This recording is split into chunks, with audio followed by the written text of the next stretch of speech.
आज हमारे बीच में श्रीमती पानो देवी जी उपस्थित हैं। हम सभी इनका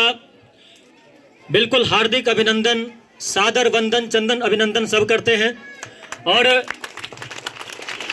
ये जो घड़ी है ये 3-4 महीने पहले सेवानिवृत्त हो गई थी और हम सभी जानते हैं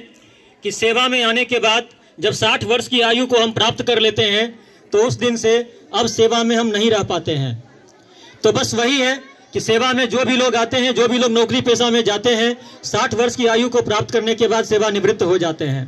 तो हम ये मानते हैं कि श्रीमती पानो देवी जी सेवानिवृत्त हो गई, लेकिन वो केवल विद्यालय से सेवानिवृत्त हुई हैं। इनका अभी पूरा जीवन बाकी है। हम ईश्वर से इनके आगे की जीवन के लिए, भावी जीवन के लिए मंगल कामना करते हैं। ये दीर्घायु को प्राप्त हो, स्वस्थ रहें और इसी प्रकार विद्यालय में आकर के आप बच्चों को और हम सबों को भी, चूंकि हम सबों से उम्र में बड़े हैं, हम सबों को अपना आशीर्वाद देते रहें, ऐसी हमारी इनसे प्रार्थना है। श्रीमती पानो देवी जी के साथ हमारा व्यक्तिगत बहुत कम टर्म रहा, लेकिन इस कम समय में ही हम लोगों ने 2-3 बातें इनकी जो गौर की वो मैं आपके बीच रखना चाहता हूं कि पानो देवी जी विद्यालय में बिल्कुल अपना जो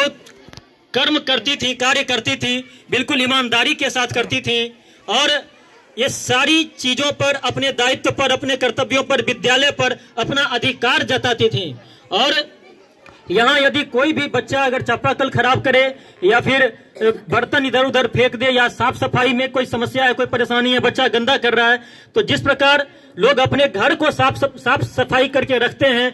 पानो देवी जी विद्यालय को अपना घर समझकर तनिक भी अंतर नहीं किए हुए विद्यालय में अपना पूर्ण रूप से मनोयोग से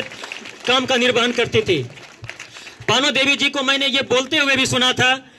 ये जब हम लोगों के बीच में ऊपर में आती थी तो पानो देवी जी बोलती थी कि सर जी, जैसे आप लोग सरकारी नौकर हैं, हम भी सरकारी नौकर हैं। और ये बात मुझे अभी तक याद है पानो देवी जी की, कि बिल्कुल अधिकार और जोश के साथ, जोश से भरपूर होकर जब पानो देवी जी ये बात बोलती थी कि हम सरकारी नौकर हैं, तो मुझे केवल दया आती थी इस बात को लेकर के कि आज जो रसोइया हैं, जो मध्याह्न भोजन योजना में बिहार के सारे सरकारी विद्यालयों में जो रसोइया कार्यरत हैं, अगर वो सेवानिवृत्त हो जाती हैं तो उन्हें विभाग के द्वारा, सरकार के द्वारा क्या मिलता है? कुछ नहीं मिलता है। मिलता है तो बस एक मिसाल, जो अपना ये रचियाही का मध्य विद्यालय, उच्च माध्यमिक विद्यालय रचियाही जो एक मिसाल कायम करने का काम कर रहा है कि हम अपने विद्यालय में केवल शिक्षकों को ही सेवानिवृत्त होने पर विदाई नहीं देते हैं, बल्कि हम अपने विद्यालय की रसोइया को भी विद्यालय का एक अंग समझते हैं और विद्यालय का अंग समझते हुए उनके सेवानिवृत्ति पर हम विदाई से सम्मान समारोह का आयोजन करते हैं। तो